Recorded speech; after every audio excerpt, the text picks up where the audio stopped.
इस फिल्म की कहानी महान जॉनी सिंस के बचपन के कारनामों पर आधारित है। इस फिल्म के अंदर एक 12 साल का बच्चा अपने ही घर की सारी औरतों के साथ गपागप करके उनको प्रेग्नेंट कर देता है। इसके बाद वो लड़का क्या क्या कारनामे करता है ये हम आज की इस एक्सप्लेनेशन में देखने वाले हैं। हेलो दोस्तों, आज मैं जिस फिल्म को एक्सप्लेन करने वाला हूँ उस फिल्म का नाम है what every French woman want. Film शुरू होती है और हम छोटे जॉनी सिंस को देखते हैं जिसका नाम रॉजर होता है। रॉजर समर वेकेशंस के लिए अपने घर पर आया हुआ था और उसकी माँ ने अपनी एक मेड मिस लपीते को घोड़ा गाड़ी पर रॉजर को लाने के लिए भेजा था। अब घोड़ा गाड़ी पर घर आते हुए रॉजर की नजर मिस लपीते के उछलते हुए पपीतों पर पड़ती है और रॉजर का छोटा चेतन उसकी पैंट से बाहर निकलने के लिए तड़पना शुरू कर देता है। मिस लपीते भी समझ जाती है कि रॉजर उसके पपीतों के दर्शन करके मजे ले रहा है, पर वो उस टाइम रॉजर को कुछ बोलती नहीं है और फिर वो दोनों रॉजर के घर पर आ जाते हैं। घर आते ही रॉजर की फैमिली उसका वेलकम करती है। तभी रॉजर की मॉम की नजर उसकी पैंट पर पड़ती है और वो उससे पूछती है कि तुम्हारी पैंट पर ये रबड़ी कहाँ से आई। दरअसल रास्ते में मिस लपीते के उछलते हुए पपीतों को देखने की वजह से रॉजर के छोटे चेतन का दम निकल गया था। तभी वहाँ खड़ी रॉजर की मौसी उसे बोलती है कि इस उम्र में तो ऐसा होता रहता है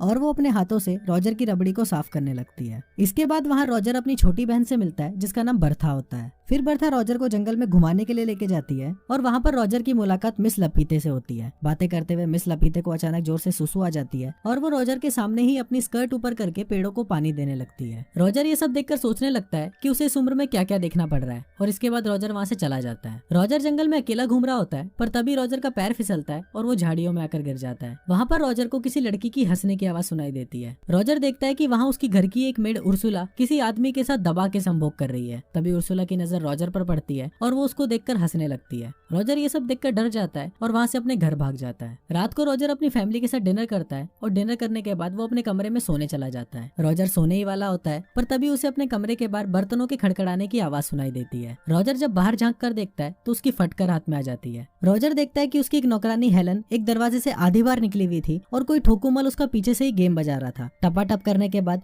हेलन अपने कपड़े ठीक करती है और वहाँ से चली जाती है। ये देखकर रॉजर अपनी भावनाओं पर काबू करता है और सोने चला जाता है। रॉजर जैसे ही बेड पर बैठता है तभी वहाँ उसकी छोटी बहन बर्था आ जाती है जो उसके बिस्तर में ही छुपी हुई थी। फिर बर्था उसको उनकी मौसी मार्गरेट के बारे में बताने लगती है। वो बताती है कि हमारी मौसी अभी तक एक वर्जिन है। फिर रॉजर उससे पूछता है कि तुम्हें कैसे पता, तो बर्था बताती है कि मुझे हमारी घर की एक मेड हेलन ने बताया था। फिर रॉजर पूछता है कि मौसी ने अभी तक शादी क्यों नहीं करी, तो बर्था बोलती है कि मैंने ऐसा सुना है कि उन्हें मर्दों से डर लगता है। अगले दिन बर्था रॉजर को एक नदी के किनारे लेके जाती है। यहाँ उनके घर की सारी मेट्स नहाते हुए अपने सीक्रेट शेयर किया करती थी। थोड़ी देर बाद वहाँ उर्सुला और बाकी मेट्स आ जाती हैं और रॉजर और बर्था पेड़ के पीछे छुपकर उनकी बातें सुनने लगते हैं। वहाँ पर नदी के दूसरे किनारे से 3 दरिंदे जा रहे होते हैं और ये 3 दरिंदे भी रॉजर के घर पर ही काम किया करते थे। फिर तीनों वहीं खड़े होकर सुसु करने लगते हैं और नदी के दूसरे किनारे बैठी मेट्स को अपना छोटा चेतन दिखाने लगते हैं। अब उर्सुला भी उनसे 4 कदम आगे थी इसलिए वो भी अपनी स्कर्ट ऊपर करके अपना पिछवाड़ा उनको दिखाती है और ये सब बर्था और रॉजर पेड़ के पीछे छुपकर देख रहे होते हैं। इसके बाद हम देखते हैं कि घर पर रॉजर की बड़ी बहन एलिसा अपने पापा के साथ आती है और घर के सभी लोग उसका वेलकम करते हैं। एलिसा एक एक करके घर के सभी लोगों से गले मिलती है पर जब रॉजर की बारी आती है तो वो उसे बस हेलो बोलकर घर के अंदर चली जाती है। अब रॉजर को ये समझ नहीं आ रहा होता कि उसके साथ ये अन्याय क्यों हुआ। तभी रॉजर की छोटी बहन बर्था उसके पास आती है और उसे अपने साथ एक चर्च में लेके जाती है। फिर वो दोनों चर्च की छत पर बैठकर उसकी मासी की बातें सुनने लगते हैं जो चर्च के फादर के सामने अपने पाप को कन्फेस करने आई थी। फिर मार्गरेट फादर को बोलती है कि फादर मेरे से एक बहुत बड़ा पाप हो गया है। फिर फादर उससे पूछते हैं कि तुमसे क्या पाप हुआ है, तो मार्गरेट बताती है कि मेरा नेफ्यू रॉजर कुछ दिनों पहले ही घर पर आया है और जब से मैंने रॉजर को देखा है मैं उसके प्यार में पागल हो गई हूँ और कई बार तो मैंने अपने सपने में उसके साथ दबा के संभोग किया है। ये सभी बातें ऊपर बैठा रॉजर भी सुन रहा होता है और वो बहुत ज्यादा एक्साइटेड हो जाता है। रॉजर सोचने लगता है कि घर में कोई तो है जिसको मैं भी पेल सकता हूँ, वरना घर की सारी औरतों को तो नौकर ही पेलते जा रहे हैं। अब ये सब पेलम पाली की बातें सोचते हुए रॉजर और भी ज्यादा एक्साइटेड हो जाता है और नीचे आकर गिर जाता है। इसके बाद पादरी और मार्गरेट रॉजर को अपने साथ घर पर लेकर आते हैं और उसकी माँ को सारी बातें बता देते हैं। फिर रॉजर की माँ पादरी से पूछती है कि इसे क्या सजा मिलनी चाहिए, तो इस पर पादरी बोलता है कि इसके पिछवाड़े पर मार मार कर उसको बंदर के पिछवाड़े की तरह लाल बना देते हैं। रॉजर की माँ को भी ये बात अच्छी लगती है और वो पादरी को बोलती है कि मस्त प्लान है। फिर रॉजर की माँ उसकी मासी मार्गरेट को बोलती है कि ये शुभ काम तुम करोगी। मार्गरेट पहले तो ऐसा करने के लिए मना कर देती है पर रॉजर की माँ के फोर्स करने पर वो ऐसा करने के लिए तैयार हो जाती है और रॉजर के पिछवाड़े पर 10 बार जोर से फटके देती है जिससे उसका पिछवाड़ा बंदर के पिछवाड़े की तरह लाल हो जाता है। रात को रॉजर बेड पर उल्टा होकर सो रहा होता है क्योंकि उसके दोनों तबले सूजे हुए थे। तभी उसे वापस अपने कमरे के बाहर बर्तनों के खड़खड़ाने की आवाज सुनाई देती है। रॉजर देखता है कि इस बार भी कोई ठोकुमल हेलन के पीछे से उसकी ठुकाई कर रहा है और इस बार भी हम लोगों को पता नहीं चलता कि ये ठोकुमल है कौन जो अपना काम करके वहाँ से गायब हो जाता है। वहाँ पर मिस्टर फ्रैंक भी खड़े होते हैं जो हेलन की ठुकाई एंजॉय कर रहे थे। थोड़ी देर बाद रॉजर के पास उर्सुला आती है और उसको बोलती है कि आज की पिटाई से तुम्हें बहुत दर्द हो रहा होगा, लाओ मैं तुम्हारे पिछवाड़े पर बाम लगा देती हूँ। पर रॉजर उसको बोलता है कि नहीं, पर तुम मुझे एक बात बताओ कि मैं रोज देखता हूँ कि हेलन का कोई पीछे से गेम बजा रहा होता है और अपना काम हो जाने के बाद वो वहाँ से चला जाता है। आखिर ये महान पुरुष है कौन? उर्सुला बोलती है कि ये हम मेट्स का टॉप सीक्रेट है, और ये बोलकर वो वहाँ से चली जाती है। रॉजर सोच रहा होता है कि यहाँ हर कोई किसी की ठुकाई कर रहा है, पर साला मेरा दिन कब आएगा। फिर रॉजर को याद आता है कि हेलन की ठुकाई तो मिस्टर फ्रैंक भी देख रहे थे, और वो मिस्टर फ्रैंक से मिलने के लिए उनके रूम में चला जाता है। वहाँ जाकर रॉजर देखता है मिस्टर फ्रैंक अपने पैंट में हाथ डालकर दूरबीन से आसमान में कुछ देख रहे होते हैं। फिर रॉजर को वहाँ देखकर मिस्टर फ्रैंक घबरा जाते हैं और वहाँ से भाग जाते हैं। उनके जाने के बाद रॉजर भी दूरबीन से देखने की कोशिश करता है, और वो देखता है कि बाहर दो लोग दबा के घपाघप करने में लगे हुए हैं। ये देखकर रॉजर सोचता है कि ये साला फ्रैंक तो मेरे से भी बड़ा हवस का पुजारी है। फिर रॉजर को वहाँ पर एक किताब मिलती है जिसमें घपाघप की बहुत सारी कहानियां लिखी हुई थी। फिर रॉजर उस किताब को अपनी पैंट में छुपा लेता है और वहाँ से चला जाता है। रॉजर अपने कमरे की तरफ जा रहा होता है, पर तभी उसे उसके पेरेंट्स के कमरे में से घपाघप की आवाजें सुनाई देती है। रॉजर की होल से अंदर झांकता है और देखता है कि उसके पापा उसकी मम्मी की अनबॉक्सिंग कर रहे हैं। तभी वहाँ अलीसा का मंगेतर रोनाल्ड आ जाता है और रॉजर को झांकते हुए पकड़ लेता है। फिर रॉजर उसको बोलता है कि प्लीज तुम मेरे पेरेंट्स को कुछ मत बताना, और तुम जो बोलोगे मैं वो करूंगा। अब रोनाल्ड भी इस मौके का फायदा उठाता है और रॉजर से अपनी कार साफ करवाता है। इसके बाद हम देखते हैं कि रॉजर एक अस्तबल में छुपकर उस किताब को पढ़ रहा होता है, और उस किताब को पढ़ते हुए वो अपनी पैंट में हाथ डालकर अपनी घोड़ा गाड़ी चलाने लगता है। तभी वहाँ पर उनका एक नौकर चूतड़मल आ जाता है और रॉजर उसको देखकर एक कोने में जाकर छुप जाता है। थोड़ी देर बाद हेलन भी वहाँ पर मुर्गियों को दाना डालने के लिए आती है, और फिर चूतड़मल हेलन को वहीं फंसा देता है और पीछे जाकर उसका गेम बजाने लगता है। हेलन वहाँ पर रॉजर को देखती है और उसे हेल्प करने के लिए बोलती है। जैसे ही रॉजर हेलन की मदद करने के लिए आता है, हेलन रॉजर को मना कर देती है और बोलती है कि अभी थोड़ी देर रुक जाओ। दरअसल हेलन को भी अपना गेम बजवाने में मजा आ रहा था। वीडियो लोग ऐसे और मूवीज होना है तो नीचे एक सब्सक्राइब का बटन है रेड कलर का, उस पर सब्सक्राइब कीजिए, और इससे बेहतरीन बेहतरीन वीडियो लेंगे यार, उस प्लीज सब्सक्राइब करो।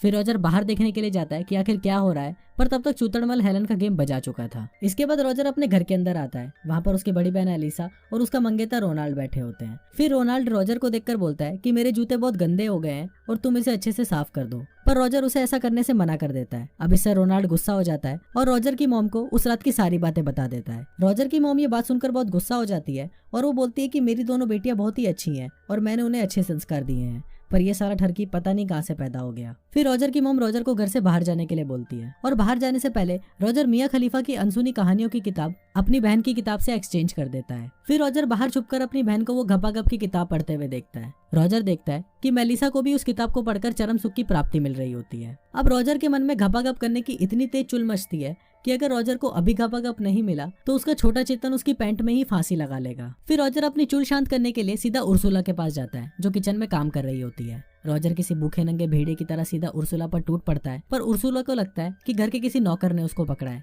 तो वो अपने आप को बचाने के लिए रॉजर के सर पर एक प्लेट मार देती है। उर्सुला को जब पता चलता है कि ये तो अपना छोटा पप्पू रॉजर है, तो वो उसे घपाघप करने के लिए हाँ बोल देती है। दोनों प्रोसेस स्टार्ट ही करने वाले होते हैं, पर तभी वहाँ पर एक मोटी मेड आ जाती है और रॉजर उसको देखकर वहाँ से भाग जाता है। अब रॉजर की ठरक चरम सीमा तक पहुंच चुकी थी और उसे किसी न किसी के साथ तो घपाघप करके अपने छोटे चेतन को शांत करना ही था। अचानक रॉजर को मिस लपीते याद आती है और रॉजर सोचता है कि कोई दे ना दे, पर मिस लपीते अपने पपीते मुझे खिला ही देगी, और वो भागता हुआ सीधा मिस लपीते के पास चला जाता है। वहाँ पहुंचकर रॉजर वापस भूखे नंगे भेड़ियों की तरह मिस लपीते पर टूट पड़ता है और उसकी सुरंग की खुदाई करना शुरू कर देता है। पहले तो मिस लपीते रॉजर को ऐसा करने से मना कर देती है, पर बाद में वो भी चरम सुख के मजे लेने लगती है। थोड़ी देर बाद एक डाकिया वहाँ पर चिल्लाते हुए आता है और बताता है कि जंग छिड़ गई है और जर्मनी ने फ्रांस पर जंग का ऐलान कर दिया है। ये सुनकर सभी लोग वहाँ पर इकट्ठा हो जाते हैं और रॉजर के छोटे चेतन को यहाँ पर भी निराशा का सामना करना पड़ता है। अब अगले दिन रॉजर की फैमिली के सभी मर्दों को जंग में जाना था, इसलिए वो सभी घर में पार्टी करने लगते हैं। फिर वहाँ पर मिस्टर फ्रैंक आते हैं और सबको बोलते हैं कि मैं जंग पर नहीं जा सकता क्योंकि मुझे अस्थमा है।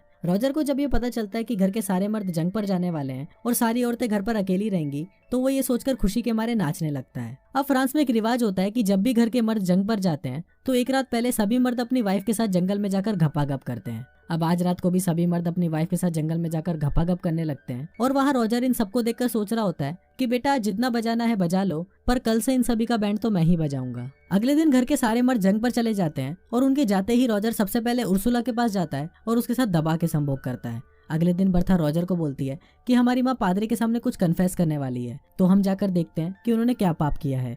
दूसरी तरफ उसकी माँ पादरी को बता रही होती है कि मेरा हस्बैंड मेरे साथ अलग अलग पोजीशन में संभोग करता है और मुझे भी इससे बहुत मजा आता है, पर कभी कभी मुझे ऐसा लगता है कि मैं कोई पाप तो नहीं कर रही। पर इस पर पादरी उसको बोलता है कि तुम अपने पति के साथ कुछ भी कर सकती हो और ये करना कोई पाप नहीं है। इसके बाद हम रॉजर की मेड केट को देखते हैं जो नदी किनारे बैठी हुई होती है। पर तभी नदी में से रॉजर एक भूखे मगरमच्छ की तरह निकलता है और केट को वहीं पेलना शुरू कर देता है। अब ऐसा करके रॉजर में और कॉन्फिडेंट आ गया था, इसलिए रॉजर अब घर की सारी औरतों को पेलने का प्लान बनाता है। रात को रॉजर अपनी मासी मार्गरेट के कमरे में जाता है और उसके बिस्तर पर जाकर लेट जाता है। थोड़ी देर बाद वहाँ पर मार्गरेट आती है और रॉजर को देखकर चौंक जाती है। फिर रॉजर मार्गरेट को बोलता है कि आप अभी तक वर्जिन हो, इसलिए मैं आपकी मदद करने के लिए आया हूँ। पहले तो मार्गरेट रॉजर को मना कर देती है, पर थोड़ी देर तक किस करने के बाद मार्गरेट भी एक भूखी शेरनी बन जाती है और वो दोनों पूरी रात दबा के पलंग तोड़ते हैं।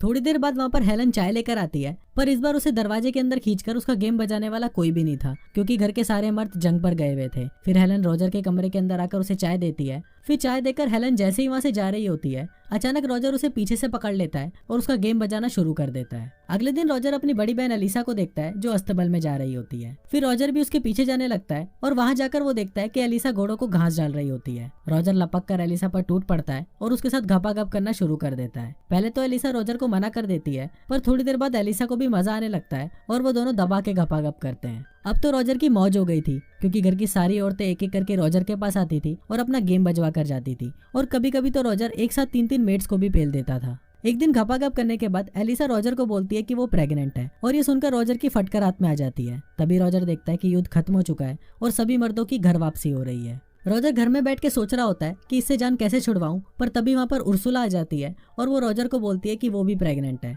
फिर कुछ देर बाद उसकी मासी मार्गरेट भी उसको बोलती है कि वो भी प्रेग्नेंट है। अब रॉजर सोचने लगता है कि कुछ तो करना पड़ेगा, वरना घर के सभी लोगों को मेरे कांड के बारे में पता चल जाएगा और मेरी माँ सड़क के बीच में मुझे खड़ा करके मेरा पप्पू कटवा देगी। अब सबसे पहले रॉजर एक लाल नेल पॉलिश लेकर आता है और उसे लेकर अपनी बहन एलिसा के पास जाता है। रॉजर एलिसा के बेडशीट पर उस नेल पॉलिश को लगा देता है और उसे बोलता है कि तुम रोनाल्ड को सेड्यूस करो और उसके साथ आज रात पलंग तोड़ घपाघप करो, ताकि रोनाल्ड को ये लाल रंग देखकर लगे कि तुम अभी तक वर्जिन हो। इसके बाद वो अपनी मासी मार्गरेट के पास जाता है और उसको बोलता है कि आप मिस्टर फ्रैंक से शादी कर लो, क्योंकि वो आपसे बहुत प्यार करते हैं, और ये सुनकर मार्गरेट भी शादी के लिए मान जाती है। इसके बाद वो उर्सुला के पास जाता है और उसे शादी के लिए प्रपोज करता है, पर उर्सुला उसे शादी करने के लिए मना कर देती है, क्योंकि वो पहले ही किसी काणे आदमी को पसंद करती थी। अब तीनों औरतों की एक साथ शादी हो जाती है और किसी को पता भी नहीं चलता कि रॉजर ने पीछे से क्या कांड फैलाया था। उसी रात रॉजर एक बार फिर हेलन के साथ पलंग तोड़ संभोग करता है और कुछ दिन बाद हेलन रॉजर को बताती है कि वो भी प्रेग्नेंट है। अब रॉजर की भी छुट्टियां खत्म हो चुकी थी और वो भी अपने स्कूल जाने के लिए घर से निकल रहा था। रॉजर जाने से पहले हेलन को बोलता है कि तुम्हारे लिए भी मैं एक पति का इंतजाम कर दूंगा। इस पर हेलन रॉजर को बोलती है कि इसकी कोई जरूरत नहीं है, मुझे तो घर के लगभग सभी मर्दों ने पेला है, तो मैं ये मटका किसी के भी सर पे जाके फोड़ दूंगी। फिर रॉजर वहां से चला जाता है और कुछ इसी तरीके से ये फिल्म यहीं खत्म हो जाती है। अरे भाई, इससे और अच्छे अच्छे वीडियोस मिलेंगे आप लोग को। नीचे रेड कलर का सब्सक्राइब का बटन है, वो क्लिक करो, इससे और बेहतरीन बेहतरीन वीडियो आएंगे जी भाई। सब्सक्राइब करो, पहले सब्सक्राइब और लाइक करो।